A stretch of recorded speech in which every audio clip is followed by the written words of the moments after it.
Hello and welcome to Actual Play, Scum and Villainy, Persephone.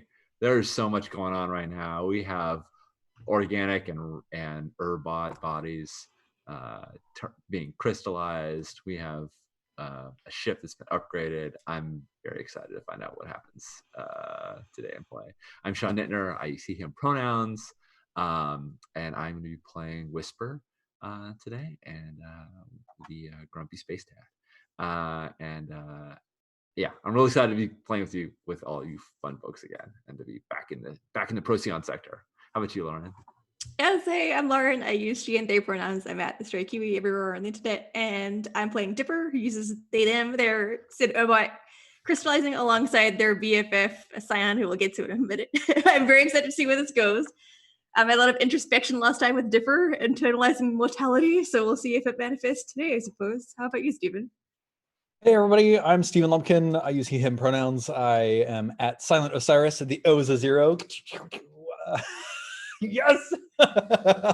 Everywhere on the internet. And yeah, like we're really into it. I'm super stoked to absorb more wisdom from my long lost mentor, Horrocks. Jen, how about you? Get out. Right. Good. Hello, I'm Jen Martin. I use she, her pronouns. You can find me on Twitter at 10penjen. I'm not totally sure who I'm playing today. Will either be Samara or Ula, the mechanic. I want to play Ula because I really want to get y'all in trouble for all the damage you did to my ship. Strash, what about you? Let's try that one more time. Hey, I'm Strash. I use he, him pronouns. I'm one of the regular streamers here. And I'm going to be GMing because that's my playbook. So, all right. Quick review of last session. We were dropping off Victor Bax as a prize. And there was a game of Storm Engine Ante where Victor Bax pulled a switcheroo and there were clones and things were really tense. And then everybody was pointing guns at each other. And then you folks got thrown into a little underground cell held by the Ashed knives. They were just you figure it out. And only one of you comes out only one of the clones comes out alive, and you had a very 2 clones enter, 1 clone leaves. Welcome to Thunderdome. But yeah, Thunder clone. There's eventually everything got sorted. Hilariously, Athena and her crew of the Owl got away. But at the end of the day, after all the money was exchanged and people started actually taking their downtimes and stuff, we actually got to see a lot of role playing. And one of the things that was happening was people are trying to figure out what to do about the time crystallization curse effect that is happening. Sean reached out to I'm about to mess up their name. To Manda. What is your ex's name? Yes, here? her name's Manda. And yeah, she is a high up muckety muck in the Guild of Engineers, and she happened to be orbiting a satellite nearby. And she came by to tell me that what I was doing was a very bad plan and that it wasn't going to work. But I learned something more about the whole process that was going on. So yeah, and it was great to see her again and talk about our daughter who is off flying a big dreadnought ship, trying to take on the hegemon. By great, I mean it was terrible. We don't get along on that point. Scion reached out to Horrocks. Horrocks is Scion's mentor, like a mystic. And actually, I had a note here actually to talk to you about this, but I guess we're just jumping right into it. Here we go. So yeah, Horrocks turned out to be brash but perhaps lovable grumpy old mentor. She came aboard, and I don't think we actually dealt with her examining Dipper, but I do know that we did have some talks about Horrocks sort of around her. And she comes across as this white hair up in a bun, has a stick over one shoulder, refers to Scion as worst pupil. It's just kind of like an old mystic that Scion seems to have a great deal of respect for. So that's that's where we're at. I believe some people, and by some people I mean a lot of people, still have downtime actions remaining. But I think that maybe we can jump into the whole deal where Horrocks gives you bad news or good news, depending on how you take a look at it. So one of the notes here is make a roll on the figure out how to solve the curse plot. There's a long-term project, right? Yes. So I believe that Horrocks is gonna contribute 4 dice to that. So Steven, Okay. do you want to throw 46 and see what we get on the clock? Yeah, I'm just making it be like a fortune roll. And then we'll just use that to advance the clock. Because usually we roll like in action, like I make you roll like a tune, or you could roll like consort for bringing a person in or something. But this is exactly their specialty. Nailed it. 3 ticks it is. Sean, I think you're the keeper of the clock. Is that correct? I am. Yeah. Where did I put that clock? Okay. So we, and this was, so you made it a 4-tick clock. And I already put 2 on it when investing with mana. So this would fill it up. Does that sound right? Yeah. So like what it does is it doesn't actually fix the problem, but it tells you how to fix the problem. Oh, okay. I'm renaming the clock of how to cure the curse. Okay. So how to, so the how to cure the curse, let's make sure that's on stream. Yay. Got that. Is how to cure the curse clock is now full. All right, we know the way. So yeah, let's talk about this. So Lauren, I think that Dipper gets a moment alone with Horrocks, and Horrocks is actually like oddly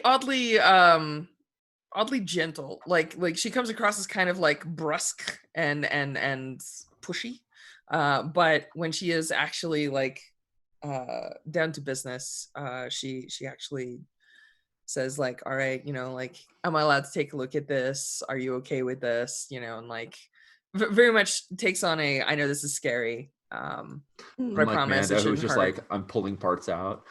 No, actually she does like a lot more of like, she says like, one good news is that like doctors have to attach leads and poke and prod. She says, I just have to look, and yes, she reminds me of the void eel I have in my bedroom. Very nasty and terrifying up front, but very sweet once you get to know them. I love that this is how you think that the horrific transdimensional monster you have in your bedroom is. Good. I feel like Horrocks relates to that eel in more ways than one. Let's say that's about Whisper's take on mystics as well. Mystics, way creatures. So yeah, I think she actually sits down and she does this thing where she says like, now you might see some scary things, but I want you to not be frightened. And then she just like takes up some cool looking mystic pose and she looks, but as she looks, like all the lights in the ship slowly dim, and as she focuses, like particularly the room like darkens, and she reaches out like one hand towards it, and there's a thing that we saw in episode 1, right, where Scion was having like weird disjointed time flashes, and this is the first time Dipper experiences that, right, where Dipper sees like some Urbot holding like a weird blade made out of stone, and like like strange monsters like charging like in a swarm, and like the screams and yells of like crewmates and things like that. But it's like just a flash, right? Like it's like 3 or 4 scenes that play like rapidly, but it's the same special effect, right? Like it's like, oh, I'm seeing something displaced out of time, and so on and so forth. And then Horrocks nods and says like, and that's it. Not too scary, right? I think Dipper like sort of clicks her head to the left and the right, and then I think they say oh, what's don't get scared, but it's like a full-on lie. I think she just smirks and she gives you the lie, like it's important for you to have that secret, right? Mm-hmm. And she she stands up and sort of like dusts herself off and like, cleans her hands and she says, perhaps she's actually what she says is, do you want me to talk to just you and Scion, or do you want me to talk to the whole crew? I think that largely depends upon the message you have to give them. Well, the good news is that I may understand how to solve this. The bad news is that we will all probably get killed in the process, but that's an average day in my life. How is that in your life? About the same. I think that is a phrase we have on our ship as well, just like an average Tuesday. Okay. So do we talk to the whole crew or no? I think it would only be fair, given Very the good. severity of the risk.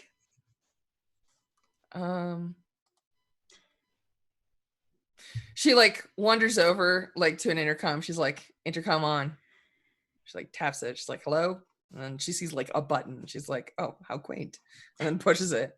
And she's like, excuse me, crew of this ship. Could we all meet in? Did we install a galley? I'm asking. We did. Yeah, that's right. Now we have a galley now. Yeah, I think this is probably the first shot that'll be in the galley. Can we all meet in the galley, please? Thank you. Scion, make tea. And then she turns it off. Scion's like already on his way to the galley, and then he hears Scion make tea and just turns around. Well, if I remember correctly, outside in the hallway, Scion and Whisper were talking, and Scion had just dropped the. Yes, I had gone back to make more tea. Yeah. So I think it's a shot of everyone there, right? And Horrocks obviously seems concerned, and she looks at everybody present, and then what she says is, she says like, well, there's some things that you probably should be told. I don't think it's a secret anymore that there is a bit of a chest congestion going on between a couple of the members of this crew.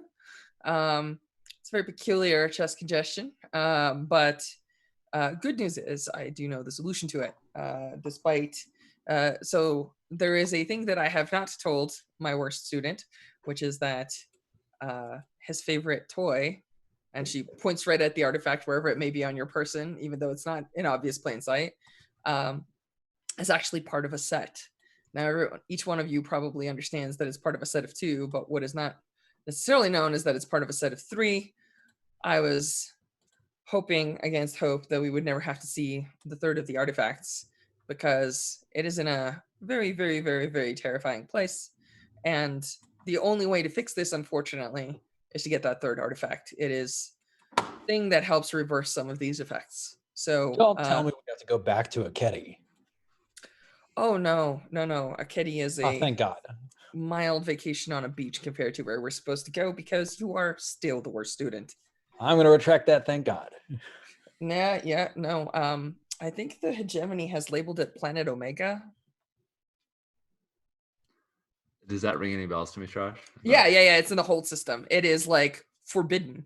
There is apparently some life form that they tried nuking. They sent down like 2 Marine squads that got wiped out, and then they were just like, this planet is hostile and terrible, and even though it has many precursor temples and lots of stuff for us to loot, we're just gonna like label it a biohazard and tell everyone that they are forbidden from ever landing on it. All right, good job, let's go. And so like we'll just slap a big quarantine label on it. Yep. And everyone, there's like as you approach, it's all sorts of little buoys that are like, hello, you are going to a place you shouldn't be, please turn around. Hello, we are summoning a battle cruiser, please do not bring horrible plagues into the empire. So yeah, getting there should be easy. Getting out, I've heard, is impossible. Okay.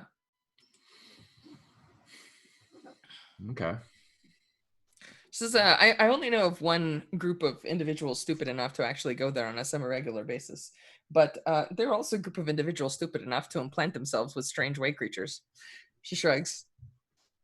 I think we might know that same group of individuals. Yeah, at this, Scion sort of looks around and he says, I think we might have someone who can help us out with that. Truly? They're a horrifying group of people with absolutely no good intentions for the universe among them. Sion crosses his arms. He says, some people are just really motivated by money, and just shakes his head. Yeah. hmm Because they clearly don't have enough of it. As we stand in our pristine, beautiful new As our galley. newly installed galley. Yeah. Horrocks just actually yeah Horrocks says like, all right,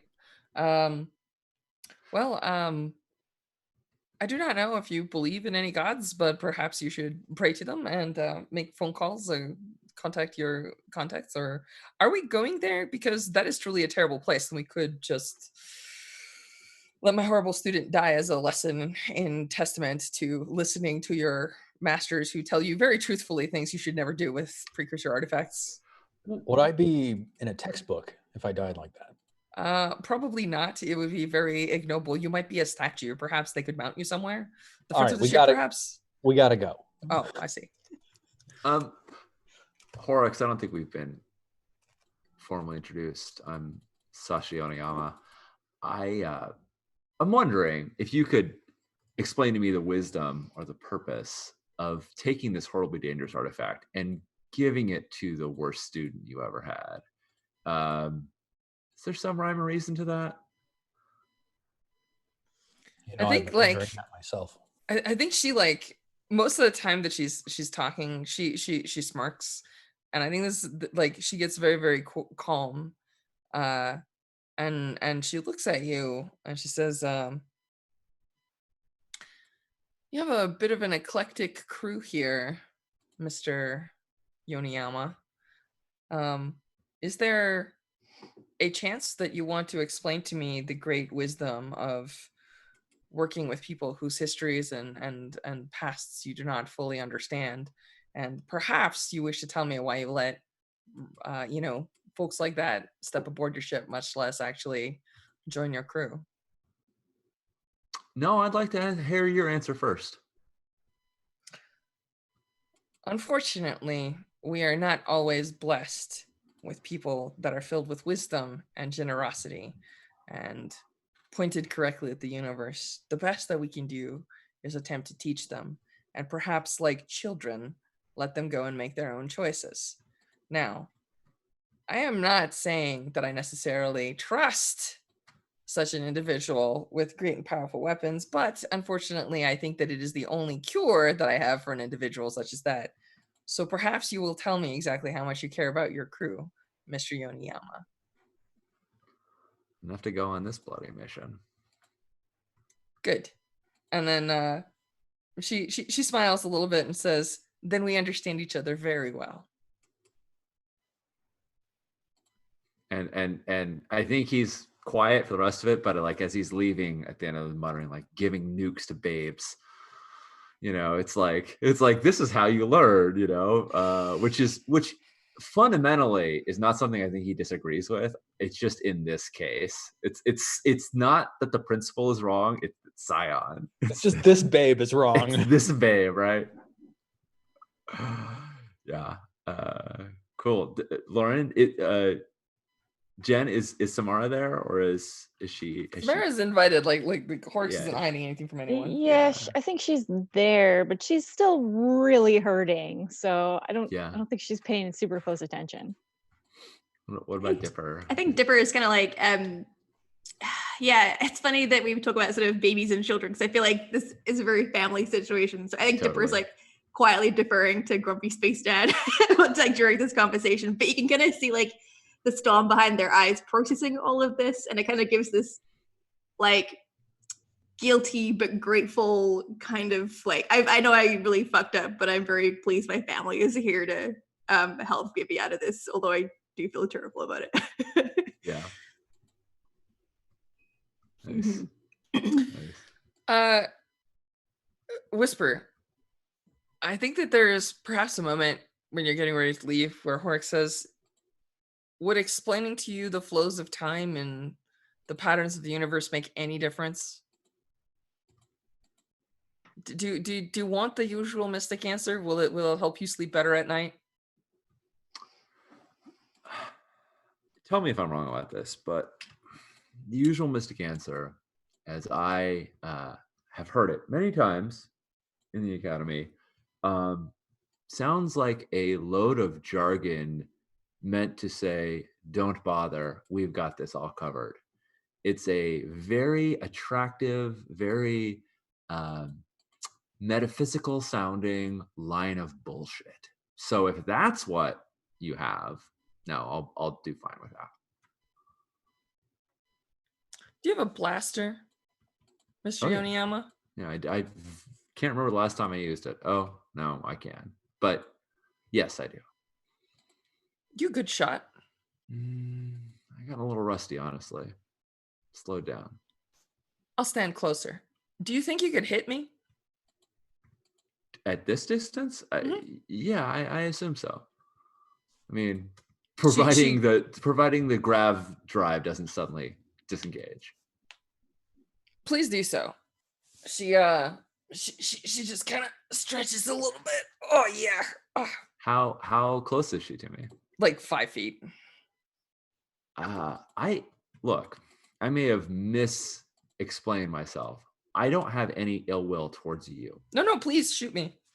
That's not a thing I do towards people that No, don't deserve please, shooting. please. It is an effort for me to educate you.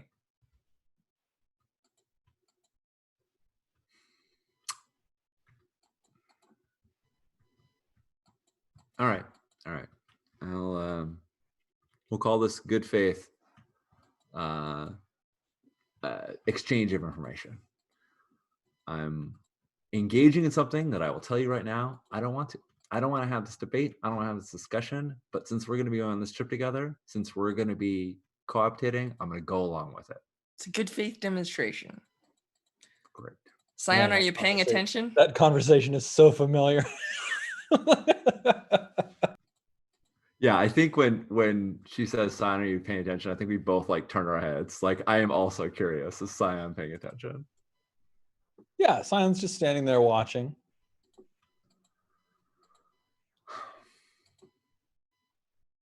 Okay. Are you ready? Where would you like me to shoot you? Like I said, I'm not that good at shot. Anytime you feel ready. No, where? Your arm, your leg? Your choice. Surprise me. All right.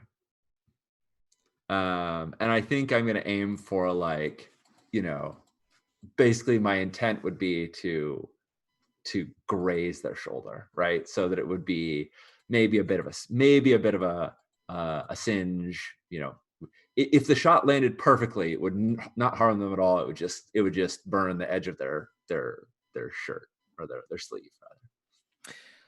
There's this like moment when you draw the gun and you're aiming, and she moves fast for her age, but she just like whips the hand back and like pulls out that broom handle that she has like slung over one shoulder and just corrects it so that it's like pointing right towards her head. And she says, "Please go ahead." Corrects what? The gun. Oh, no. This is terrible gun safety practice. I understand. Please. Yeah, no, I'm sorry. You respect what you're doing, but I respect what I'm doing enough to say that I'm not pointing a gun at your head. Oh, I see. All right.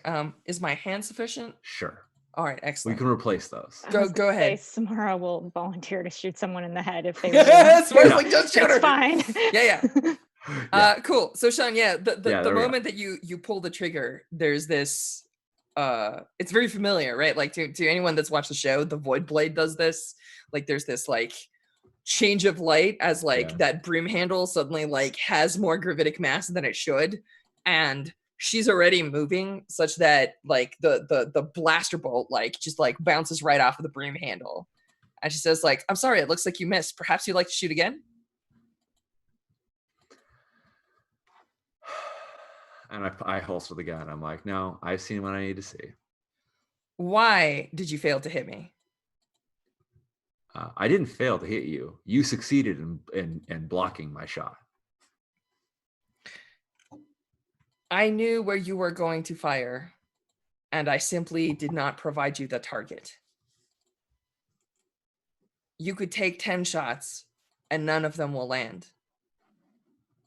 I cannot explain to you without years of training how I did that.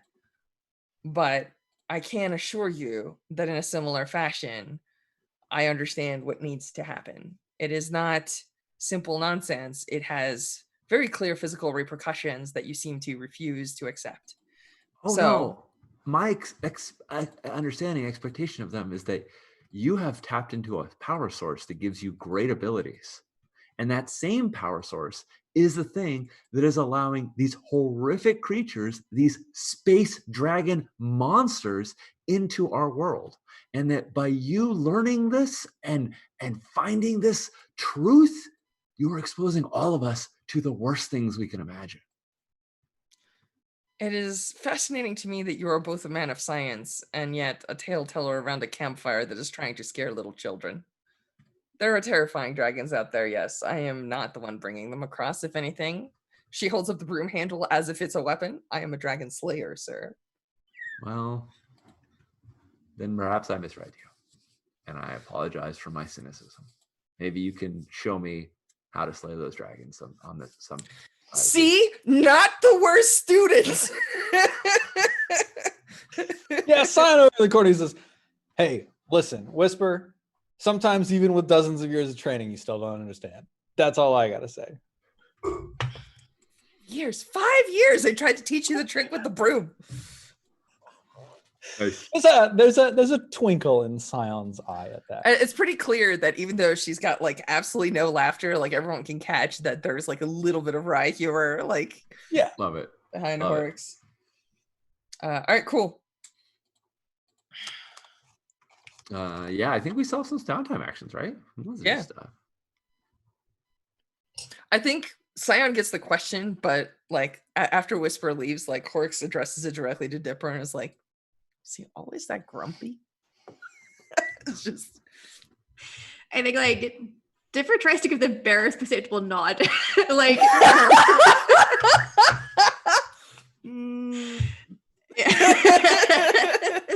fantastic.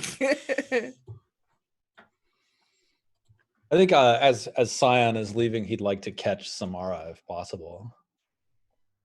Yeah, I'm probably heading back to the med bay. Yeah, nice. Yeah, Like, you got me up for this? Yep, that's exactly the look on her face this entire exchange. yeah. Like if Scion were to like, I don't know, offer to help you or support you, would you accept, or would you be like, "No, I've got." I mean, it depends on what sort of help you were offering. I mean, if it's like- definitely needs like a second pair of hands to get bandages on a shoulder for sure. Yeah, I'd do that absolutely. Yeah. Yeah. I think it's just like one very quick exchange, which from Scion's side is like, he's helping you, get bandages changed on your shoulder, and he says, sounds like we're going somewhere pretty hot. I know you're real banged up right now, but I feel a lot better having your blade by my side. I understand if that isn't possible. I wanted you to know. I think I just nodded that. I normally would maybe have something quippy to say, but I don't have anything quippy to say. Actually, no, I do totally have a quippy thing to say. Only if you loan me Billy Bear again. Oh, nice. Yeah, I'm gonna have to start charging you interest. Cool. Neat.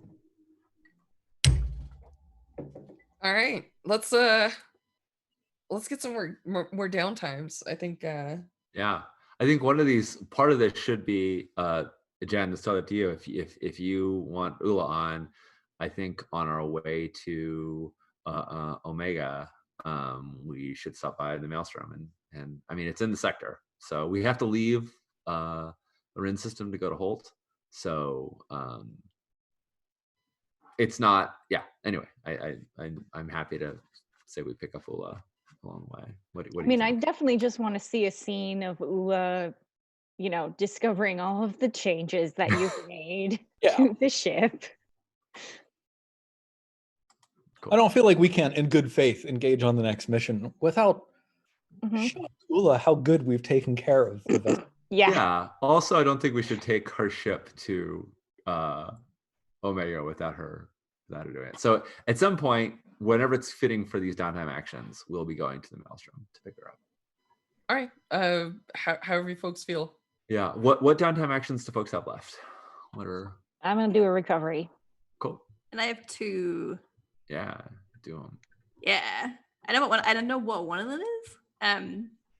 I think this is going towards the friendship clock with Scion. Cool. Because I think the last time Scion and Dipper interacted, Dipper was a bit like, no, I'm not going to go along with you on your, like, I'm not going to party with you tonight. I don't feel up to it. But was kind of rude about it. So I think felt a bit guilty. And where is Dipper likely to find Scion on the ship while we're traveling? So the galley is also crew quarters, right? No, they're 2 separate things. The Okay. galley, yeah, we have bunks and rooms, and we have the galley. Yeah. The galley is like a combination kitchen dining area. Okay, you like we've got this prison cell, right? You walk in on Scion and it's incredibly awkward for a moment, and then he just like turns around and like it's like, oh hey Dipper, what's up? Sion's like standing at one end of the room, and on the other end there's like a contraption rigged up like with like, you know, like pipes and wires and like a rope coming across the room, and like Sion's blaster pointed towards the other end of the room. Oh, hey, Dipper. Hey, what's up? I like sort of like angle myself to like obscure the contraption. I like to think like Dipper saw it like a second too late you moved, and I think Dipper like with like sincerity says Ula won't be happy if she sees this. No. Maybe. You're installing a security system.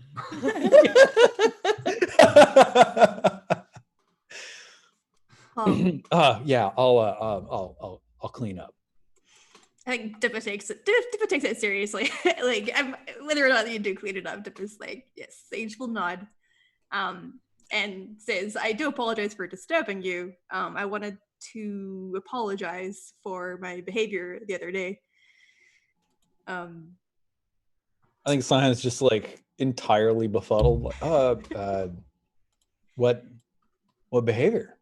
I feel I was sincerely rude to you when you and Samara decided to let loose, I think you would call it.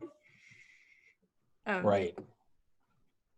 But the time that I had to myself, I reflected upon my behavior and how much of a dear friend you are to me, and I made you this. I think like sort of pulls out a necklace, and at the bottom of it is like a sort of velvety orb with like a little sort of dots of glitter, and it looks like sort of kind of like a universe and a bauble. I think, and it's secured by a piece of like ghost material, like sort of ghost metal, where like the little chinks in the silver substance like have little like blue ghost electricity going through it. Amazing. So cool. And Dippus is, and I think this is like the metaphor here feels a bit like a sort of a high school's first attempt at like a really serious essay. Yeah, totally. And he says, they say, the void eel in my room shed this, or hatched, laid it, and nothing happened. And it got me thinking about time and how long we have and how we should spend it. And I don't know what I felt when I thought that, perhaps sad or regretful, but I wanted you to have this. So hands it over. Sion is just, he just like takes it and he's like, give me a moment. Turns around and goes, turns back around and says, hey, Dipper, listen. From an old hand at partying, sometimes you're just not in the mood. I didn't take it personally, but thank you for letting me know and thank you for this. I'll keep it safe. And then I just hook it around my neck, tuck it under my shirt. I should. You're right. I should clean this up. Don't want any structural damage. I say put more concern out of yourself than anything. Yeah. 10 years though. And then I just like go over to the mechanism and start breaking it down. Nice. Perfect. I should probably roll some dice for that, right? Yeah. What action you want to roll? This I would. I could see if it's like a.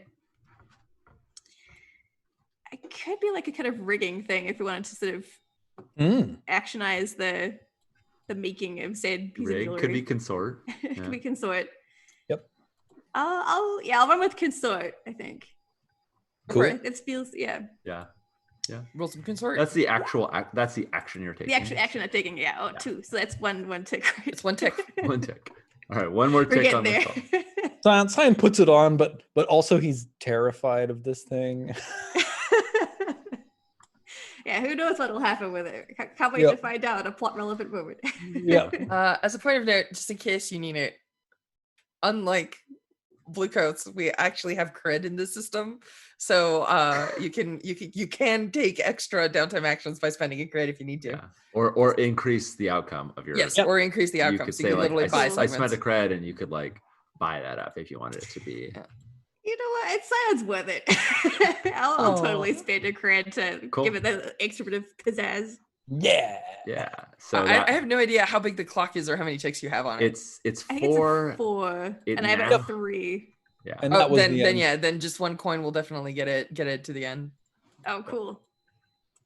Well, I think it had 1 on it before, and you put one. You got it up to 2 now, so 1 coin will get it up to 3. 3. If you wanted to spend 2 coin, that would get it all the way filled, or 2 Ooh. cred. Yeah. Well, if you want, you could also spend a cred to have another downtime scene with Scion attempt a different role. It's all possible. Yeah. Cool. But it's up to you, however you want to do it. Yeah. You can definitely buy this clock full if you'd like. I was just saying, like buying friendship. Yes, buy friendship with cred. That's how it works. No, it's not because it's the action that you take. The cred bolsters that. It does not. Yes, take place that's of it, right. That's right. It's Very, all very about true. the sentiment and the thought that you put into it. It's true. Yeah. You know what? Is it? I think I will. I think I will buy it off. I think I'll finish that clock. Awesome. You know, fictionally, maybe this means that, like, hey, actually taking care of a way eel, you know, it costs you a little scratch to keep that thing going. Oh yeah, totally. Yeah. Nice. So Sweet. yeah, you can now add Scion to your Add sign to my friend list. your deadly friends. I mean, P.S. that a- I don't know if you know this, but Aya is on your list. oh, we're both friends Yeah. with Aya. Mhm. Wow, cool. Is that a mutual clock? It is not. It's Okay. one directional. Yep, sure. People on your list are not necessarily people on other people's lists. I believe you have a clock that you're working on as well. Yes, I have a Um, friendship with Dipper Clock. Yep. So yeah, unfortunately, it doesn't necessarily mutualize that way, but it may, like, Dipper's actions may give you like a +1D or something, like the friend die, depending on how you position some of the stuff. We'll see. Cool. Who else is downtime? Samara, I know that you gambled last time. I don't know if you had a second action. Yeah, I need to do a recovery. Do you want to do that? I will give you +1D because you spent a fair amount of time in the med bay on the other ship, and that's the rule for med bay. Cool. What am I rolling on recovery? It's usually the skill of a doctor, I believe. Well, they actually had a semi-competent thing with that element. Sorry, I have to look it up. I don't actually have that memorized.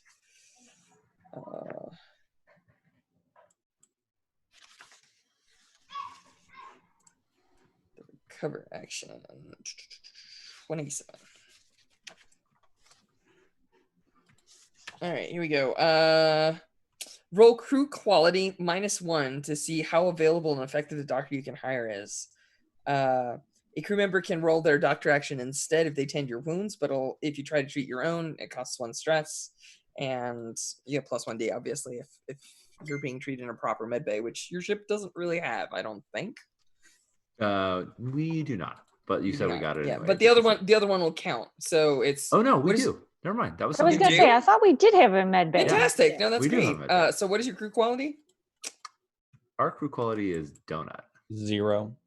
Ouch. So crew quality -1 is still donut, but at least you'll get a die. Yeah. Does anybody have doctor?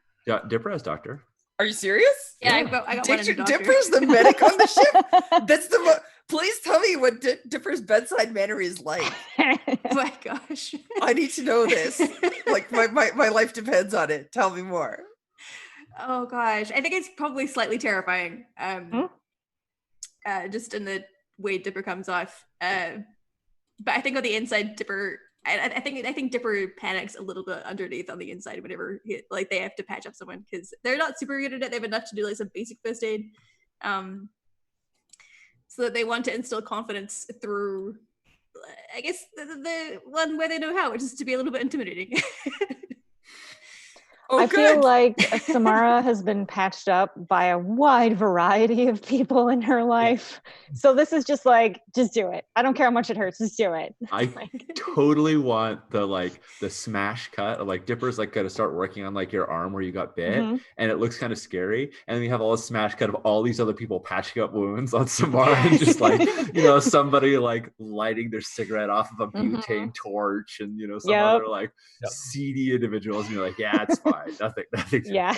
Pouring one glass of whiskey, a second glass of whiskey, a third shot straight over the wound. Just right. Correct. Yeah, and we have a med bay, so this is right. This is better. I love it. Josh, who should roll? Should that be Dipper rolling or? Dipper should roll. Yeah, it's cool. 2D actually, because is your doctor 1? The doctor is 1, yes. Yeah, well, you would get +1d for all of the tech and stuff in the med bay, right? Oh, sweet. I got a 5 in there. Nice. So that's 2 segments on your healing clock. Can I spend a cred to boost that? Yeah, you can. Cool. It would manifest as buying supplies and other things like that, but yeah, I feel it's like probably more efficient to just let Dipper roll a second time, because I believe it's a 4 o'clock. It's a 6 o'clock. It's a 6 o'clock. Yeah. Not bad. But I mean, it's the difference between Scum and Blades, right? Yeah, but it's also, once it fills up, the whole harm tree goes away. Oh wow, nice. As opposed to really Blades, where it goes from level 3 to level 2. So, and then you have to do it again. Yeah. I will spend a cred to let Dipper roll a second time. I think this is I spent some time with Samara, patching up the bandage and taking stock of what's in the med bay, and maybe I have a moment with Dipper where I'm she really took one for the team. We've really got to do something nice for her. Yeah, we're on what Well, is you did Arlox's zoom by planet? SB 176, which is the guild station orbiting vet, and they definitely have supplies, so you could have easily bought very high-end medical supplies. Cool. And you're kind of flying your way to the cove at the moment. Yep. So that's kind of roughly where I think of you as, but we can jump forward and back in time as we need. Sure. No, that sounds good. Sweet. Can I roll again then? If you wish. I will point out a different thing, which may or may not affect your choices at all, which is that if Samara swaps for Ula, if Ula is part of the crew for the next mission, when Samara returns, her wounds will just be patched. Because when a character leaves for at least a mission, they tend to reset their stress clocks and their damage. So if your damage is real bad, the fastest way to heal someone is just to drop them off for a mission. So it's up to you folks. How you feeling, Sion? It's your cash. It's his cred. Well, I mean, Jen, if you're interested in running with us to this dangerous Omega planet, then I would happily spend a cred to get you closer and maybe all the way over to healed up. But if you're no, I think I want to run Ula over on dangerous Omega planet, then yeah, let's drop you off. I don't know, because I feel like Samara would be more helpful on Mega Dangerous Planet. Although the way that I set up Ula to be able to negate some problems with Dipper would be, I think, Yep. also helpful. Yeah. Well, given the ambiguous nature of the choice, Yeah, I feel like it is characteristically appropriate for Scion to spring for extra treatment for Samara. So let's go for it and see Totally. what happens. And then at least, we know our options. Sure. I've been playing some Darkest Dungeon recently, and this Yeah. feels very much like okay, do I bring the person that has all the stress that might be better for the thing, or do I? Oh, Nice. Dipper rolled a 6? Yeah, Yeah. 6. Oh, so then it's 3 segments, not 2. Sorry, my bad. Oh, no, No, this is Dipper the rolled that's second five roll. the first time. Oh, I see. Well, that second roll is 3 segments. Yeah, so that's 5 out of 6 segments. Yeah, so you could just spend a cred and You be spend one more GGG. cred. That's Samara's fully healed. Okay.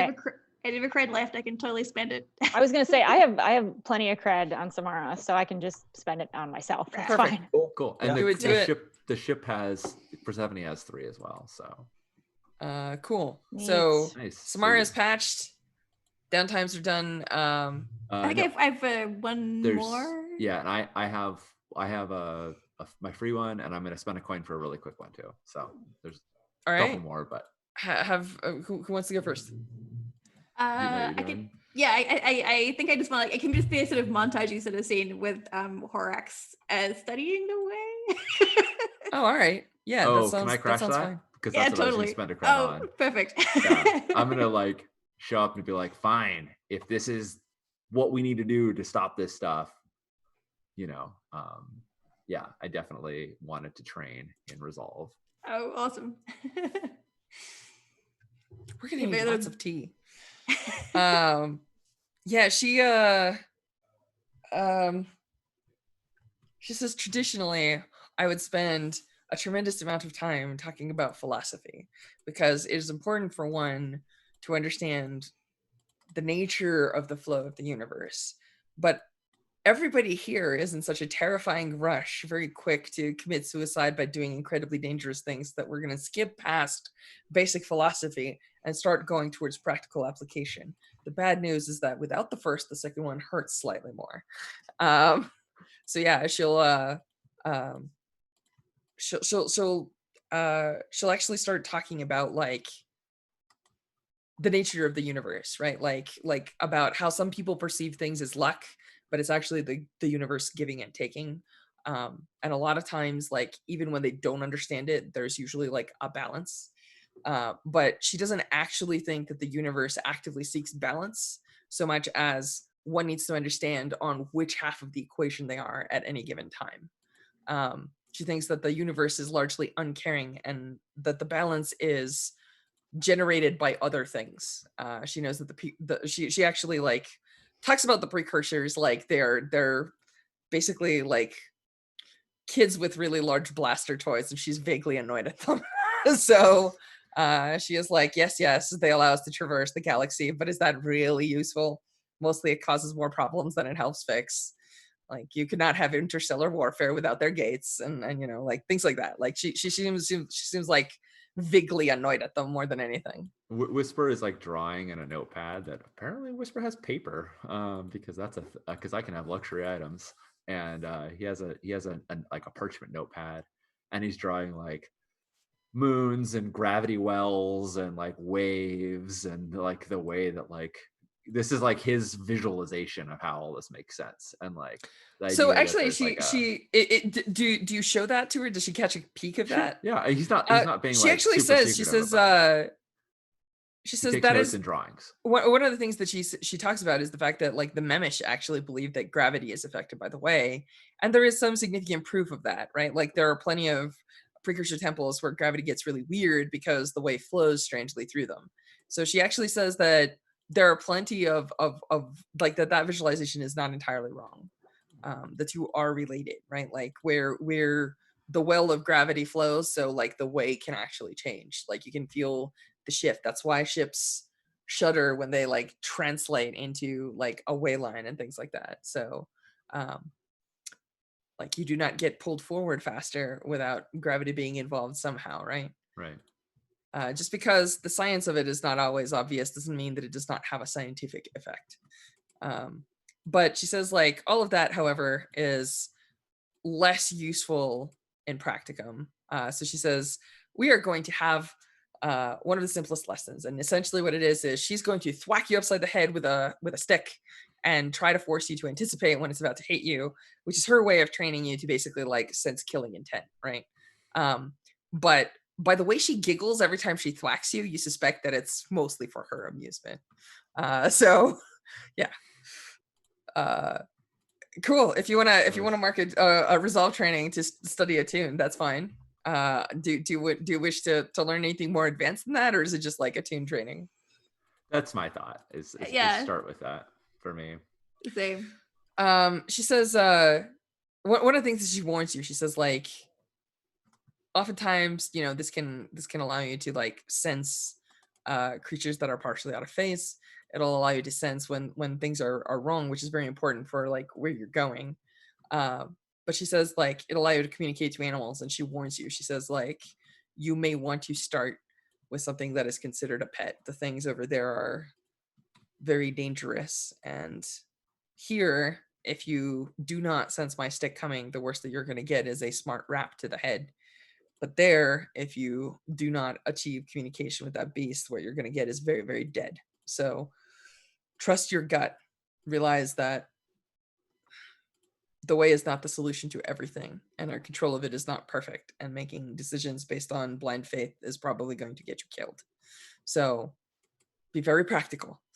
Trust your basic skills. Use this to supplement them. Yeah, her lessons are very, very, very, very practical. Nice. Yeah. Scion, do you want to have more advanced classes, or are you just like, no, it's fine? So I'm 2 clicks away from leveling up resolve and getting a 3rd point into a tune. So I was Sweet. actually just checking the sheet if we had training. We do. Do we have resolve training? Yeah, we have resolve training. Yeah, we have resolve training. Yeah. Amazing. Where is that? I didn't know Yeah, if you there picked it up a is. new power or anything last time. Yeah, I actually will do resolve training. However, so like I imagine that we see this scene of the duo getting wrapped upside the head, and then we like zoom out through the camera screen, through like the monitor that's like the, you know, internal camera scene of the ship, and then over to another monitor where Scion is back down in the prison cell, and he's got the rope in his hand and his blaster is pointing towards him, and he goes, yoink, and then that blaster bolt is there hovering in midair in front of his hand before finally it just loses energy and fizzles out, and he just goes, So yes, actually, interestingly enough, the exact advance that I took from my playbook advance is Way Shield. Nice. So Very cool. but yes, Excellent. given that we have resolve training, I will absolutely pay my last remaining cred and train resolve and put another point in a tune. Do you want to self-train resolve, or do you want to train with Horrocks? I would absolutely train with Horrocks. Cool. Yeah. I think there's probably like a part like when you folks have landed on some like space station, like on your way to the Maelstrom, maybe even, yeah, probably on a space station, and you're like in some like hangar bay or whatever, and a Horrocks actually like takes you on the surface of the ship, and there's probably like one of those like popcorn worthy moments where there's like some like drum line that like speeds up, and like the two of you are facing off, and she's just like, okay, and then she's like, and then like, you know, like when the drums stop, like both of you just sort of like launch at each other, and there's like this like chaos of like her just like, you know, like swooshing like telekinetic like fields, and then Yeah. both of you like doing your tricks and stuff. Cool. Do you use your big power, your big like AoE blast? So like I think I'm of a couple minds of this. So like I love this scene of us like using the way to like fight and like spar with each other, and like I can probably show off my Way Shield in response to some attack that she launches my way. I think generally Scion would hold back from sundering purely because he knows that she knows it, and she's always ready for it. Like she's every single time he's used it, she's turned it back, and he's woken up the next morning with a splitting headache, and she thinks it's the only trick he can do. So like maybe like that moment where normally he would sunder, instead he grabs whatever she's thrown his way and like redirects it back at her, and that's like the big dramatic like climax of this sparring, is him showing that he has finally learned Way Shield from her. Finally learned a new trick. Yep. She smiles and says, "Good." Like, well, actually, like you see her like shocked when like the thing comes back, Yeah. and then like very quickly she regains her composure, of course. Yeah. It may actually be the first time she's like actually praised you, but it's very very indirect praise, and it's basically just like she just looks at it, and you get the sense that you know she's proud, but I think the only thing she says is, "I will expect more tricks next time." Like as in like, yes. This is the barest minimum. There's just like Can't do sweat better. pouring down Sion's face, and he's just like, yeah. Awesome. I think she just she pushes you like a lot, because she's like, the place where we're going. Actually, what she says is, she says, "I have been to the surface of that planet at least once before, and what I will tell you is that there will come a time when I will not be able to help you, and you are going to have to be the one that guards the rest of your crew. And I need you to take this seriously. You take so very little seriously. This is the one time that you cannot fail." Sion just nods. All right. And then like she just like gestures at the space station as if like this was a very serious talk. But yeah. So yeah, I think there's like a heck of a lot of like training where like occasionally, you know, Sion is like mixing a drink or something, and then she'll just be like, "Think fast, like just throw a thing from the hallway, like, surprise," you know, like throwing a knife at my head. Yes, that's my killing intent. Yes, yeah. So, but yeah, there's like occasion where like, you know, you're sleeping. She just like thwacks you. Yes. Yeah. So yeah. Amazing. I had a detail to add to our killing intent training, if that's okay. Because in the back of my head, Dippa was like a very serious like assassin bot who like was very ruthless. So I think like under sustained sort of blows, whether or not super deadly, Dippa's programming is just like fighting against the lesson that is trying to like come here. And I think like the program, like it keeps putting in like inputs to like kill, but it's I think Dipper is trying to like sort of show restraint and control during this exercise, and I think it's sort of they have to let it out after the training by like punching the wall like next to the void eel to sort of like let it out, and I think like that's quite terrifying to sort of have that instinct sort of built deep into you. But Dipper tells no one. I just wanted that little nice detail. tidbit. All right. I love it. Cool. By the end of it, Sasha has like a in his drawing, one of the things is also like a blaster and a stick, and you know, like which is better, you know, like blaster versus stick, you know, outcome unclear. Cool. You said you had a last action there, Sean? Yeah, I have a free acquire asset or lay low action. And we're in Rin right now, correct? Yep.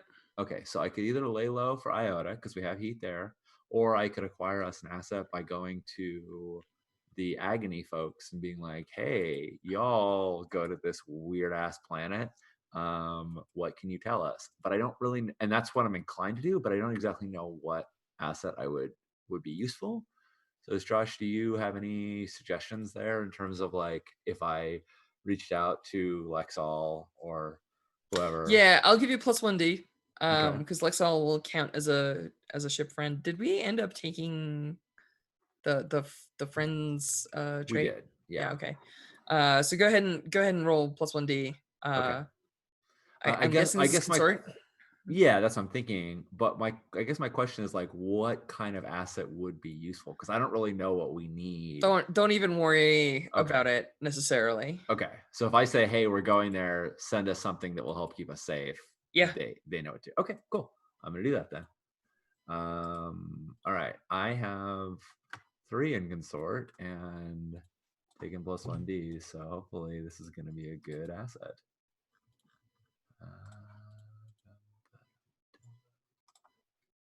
Right. Consort.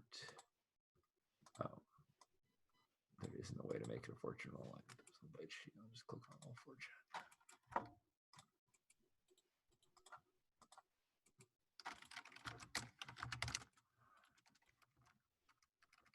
As we all hang with bated breath.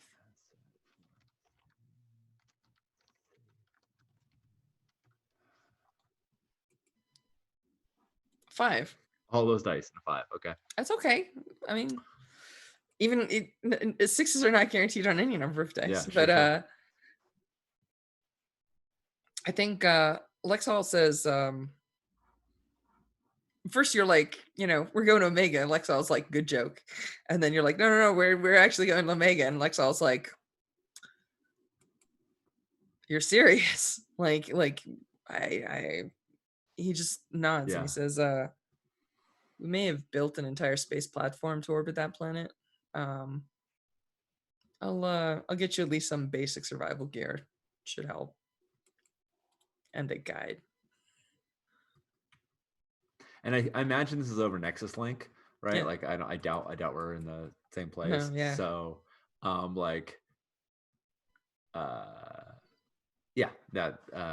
just envisioning us like sort of like sizing each other up across this link, and I'm like, that would be appreciated.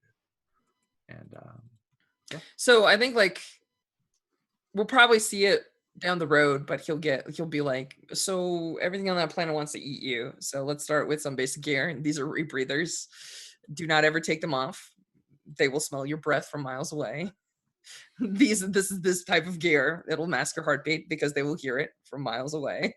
Like, it's the whole like, here's the still suits, walk without rhythm speech. Yes. Also, here's your guide, sort of thing. Nice. So like, do you feel like that's a decent asset? That's great. Yeah, that's all perfect. Right, sounds good. That's So are we getting an expert as a guide for us? Yeah, cool. Effectively, like some survival training plus a guide. Yep.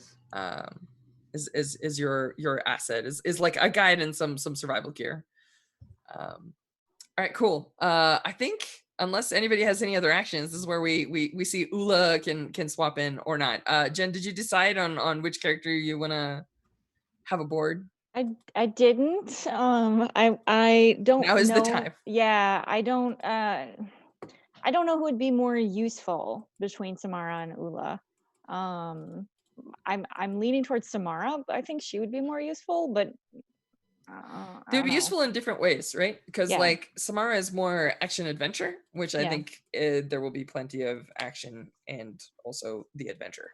But like Ula has the capacity to like maybe look at some of the Urtech and stuff that you're going to be encountering and maybe be able to like help with it or provide assets in that particular avenue. So like it depends on like how you want to play. Like if you want to play more trying to puzzle through stuff, then maybe we play Ula. If you want to play somebody that can jump from levitating platform to levitating platform and fight horrific creatures with void blades, then Samara.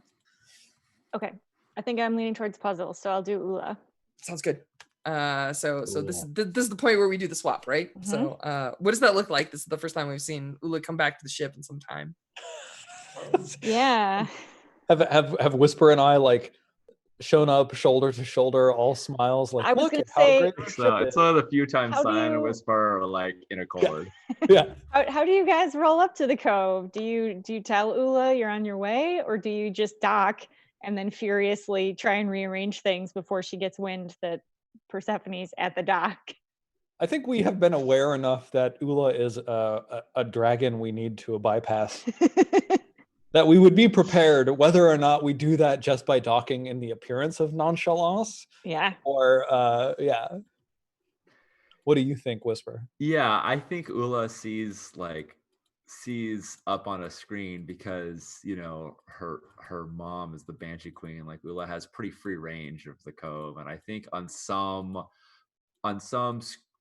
flight roster that isn't available necessarily to the public, like to just any old person walking around the cove, but that Ula can see. She sees the Persephone get logged in as a ship arriving, and so I feel like she could be in the like launch bay. Yes, I was going to say. So this is what I'm interested in happening is you guys open the door to go walk into the cove. Yeah.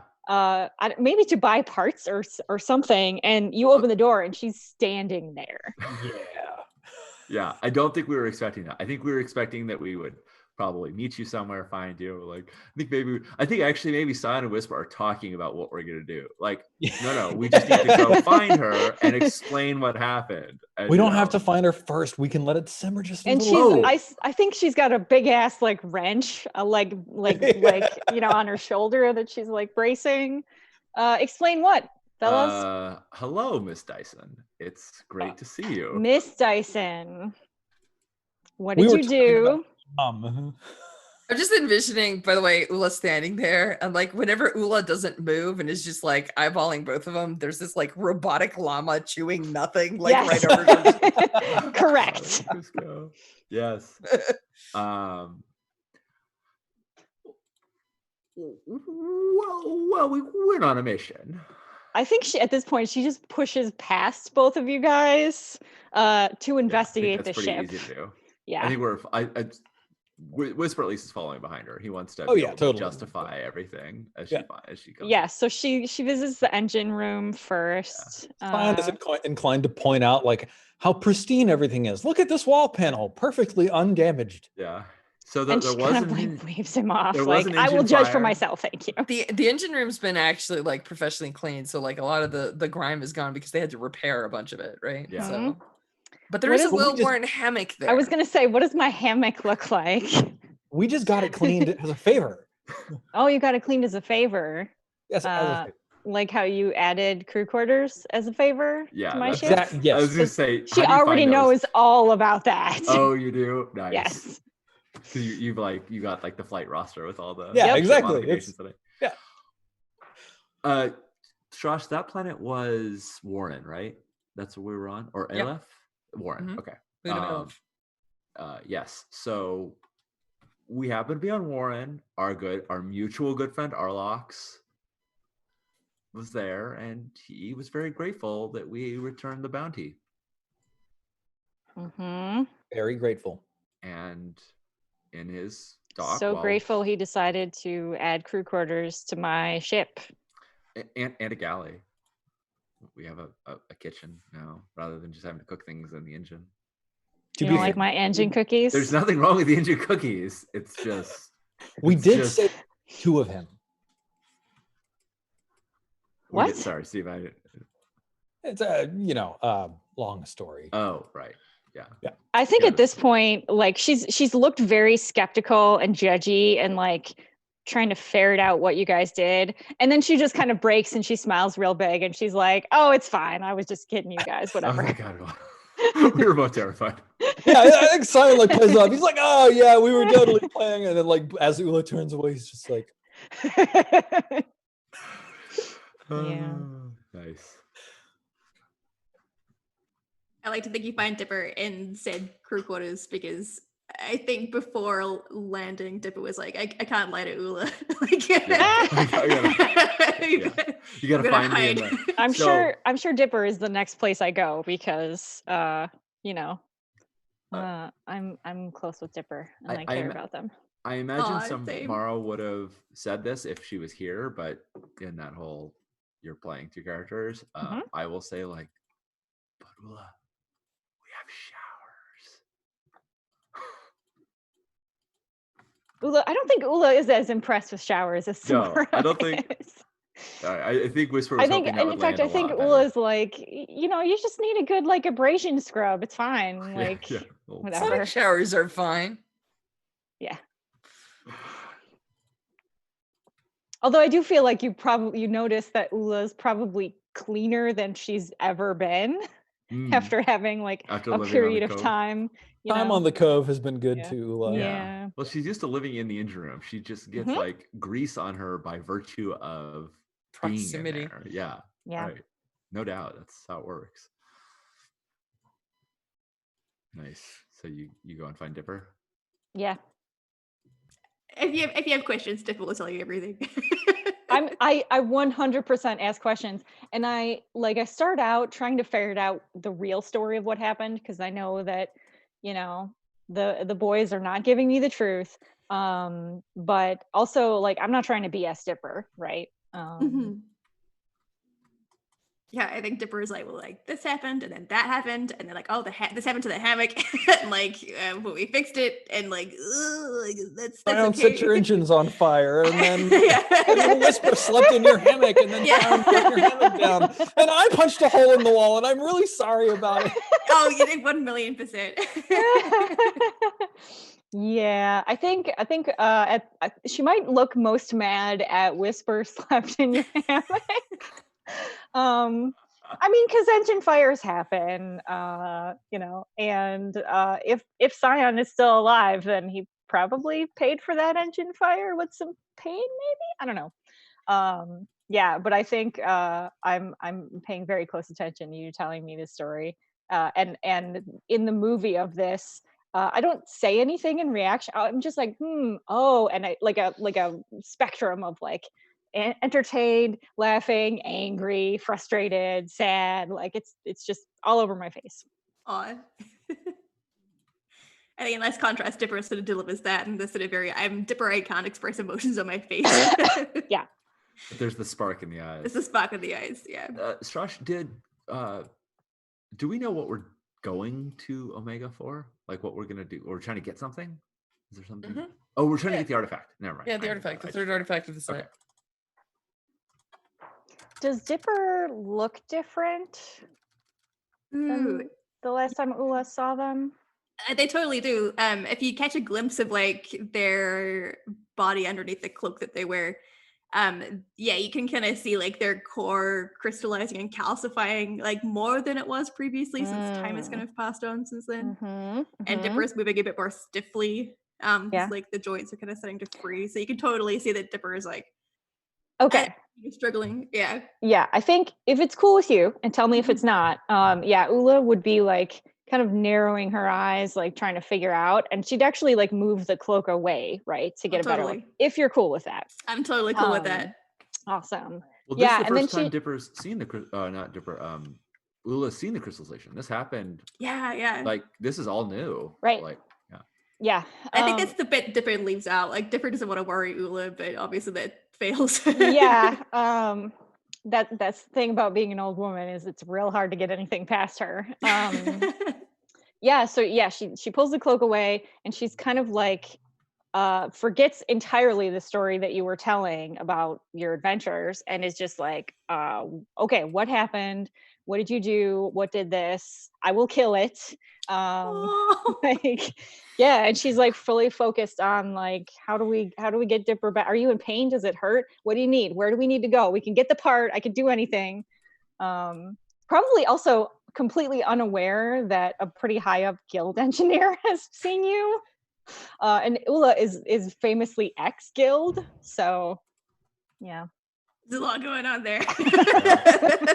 Yeah. Yeah. And I think like Dipper can't cry, but like those feelings are sort of like coursing through like the ghost Yeah. material, like in Dipper, and yeah. Dipper's very touched. Doesn't quite know how to express it, but maybe some more jewelry will pop up. We'll see. Yeah.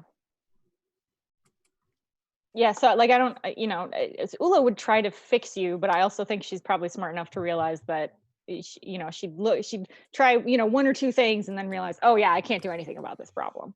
Nice. I imagine like something for joint pain, or like to sort of Yeah. Yeah. I bet you would see traces of another guild engineer working on Dipper though, like logs, like diagnostics that have been run or something. Yeah, like that. I would. I bet you'd see that there was How much would Manda have hidden her work? A lot.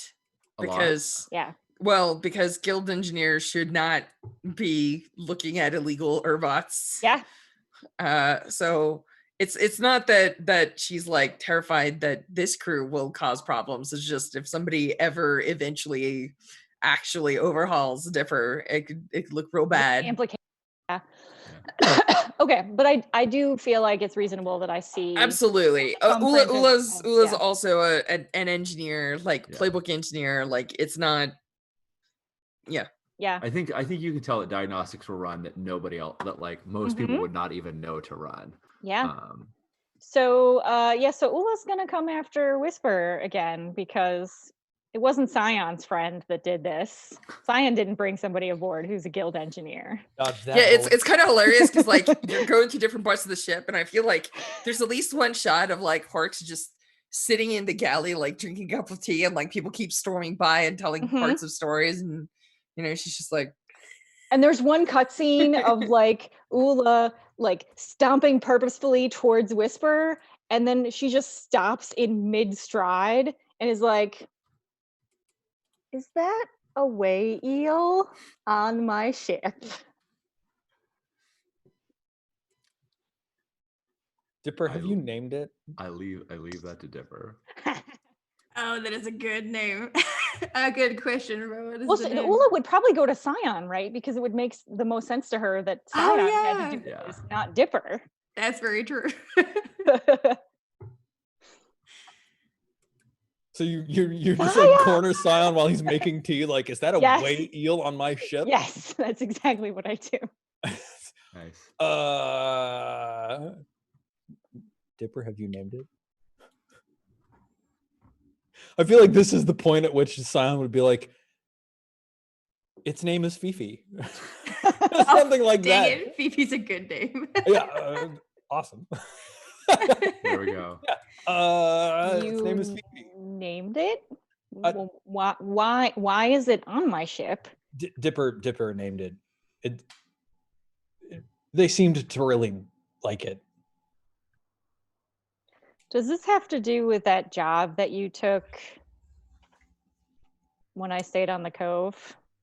Actually, and then like Scion puts down the kettle and the tea and sets it steeping, and then turns over to like a monitor and starts bringing up logs and like, actually, I think. Which job was that?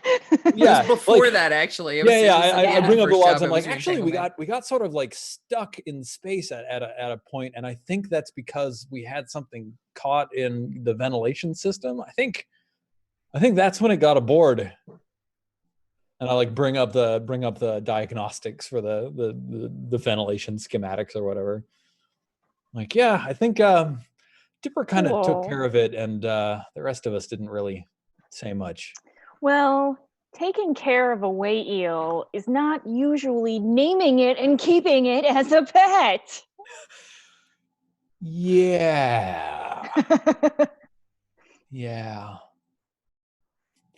That's all Scion. Yeah, and so she's not getting what she wants out of you, so she'll go back to Dipper and be like, "Why do you have this pet way eel on my ship?" I think it's like Dipper doesn't have a good answer for that. And I think of anybody on this crew, if anybody could bring on a way eel, it's Dipper, because Ula is very fond of Dipper, and I can understand why Dipper would do this very sort of illogical thing, right? And then Ula finds Whisper. Yep. Whisper is very ready to defend why he slept in the hammock. He assumes that that's what she's upset about.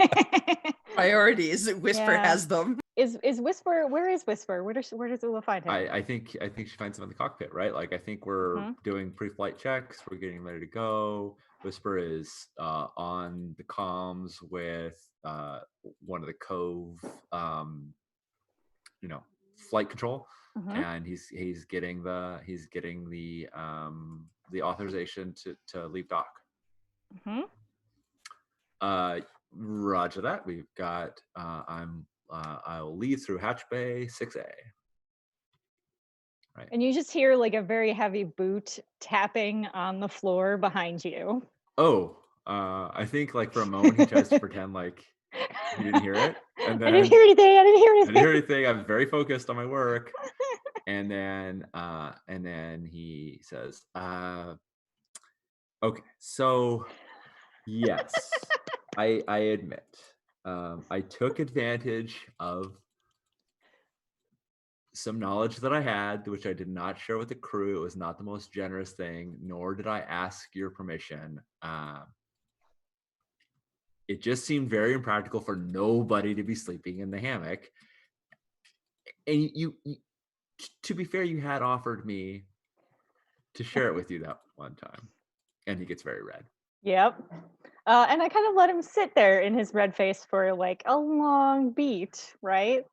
And then she's just like, "Oh, I don't care about that. I just care about you scraping the half of the ship off on some asteroid."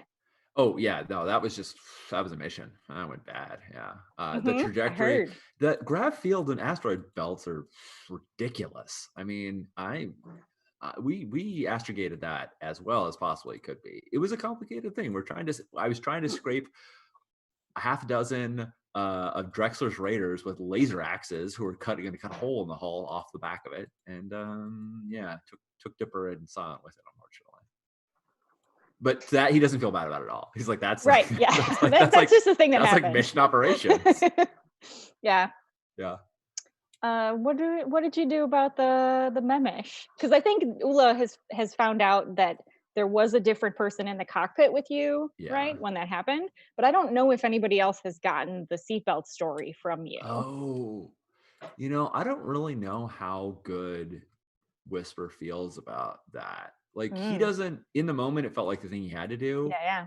In retrospect, it's not exactly something he's proud He's of. not going to brag about it. Yeah. Yeah, I mean, he murdered that guy. It was not like he felt like it was him or the other one. Yeah, he murdered a guy who was going to murder him. Yeah, but he murdered a guy who was going to murder him because he could sense that he was afraid that he was going to like. Yeah. Like I don't know. Yeah. So in all fairness, you only jettisoned him. He can breathe in space. True. But we didn't see the body on screen. That's not exactly a thing. Yeah. So what exactly do you ask him? I think it's important. Yeah. So or what do you want to know? I guess. I want to know like a true feeling thing about Whisper, right? Like this is my sort of sideways way of getting at actually how are you? Yeah. Will you sit in the co-pilot seat with me? Like will you sit next to like rather than looming over? Whisper turns and he says, I've shot people before and I've blown up ships and there were plenty of people on them. It's not something I've never done, but there's it never feels right. And I point to your buckle that's all banged up and mashed, and I said, I reacted on instinct, and it was maybe saved me, but I wish I could have talked it out with him. I wish we didn't. I wish all the information hadn't come so fast that the only choice was to. I can't believe I'm saying this, but kill or be killed. Yeah. Sorry, I busted your seatbelt. She nods. And like I think that this is probably a thing that she's lived with too, right? Like being forced to do things that maybe she wasn't ready to do or wanting to do. Yeah, sometimes you don't really have the time to find the right solution. Yeah. And I think she just kind of like, kind of pats that seatbelt buckle and says, maybe sometime I'll tell you about the story where I had to use it too. And then I think that's done with all of Ula's coming back on the ship. Cool. Yeah.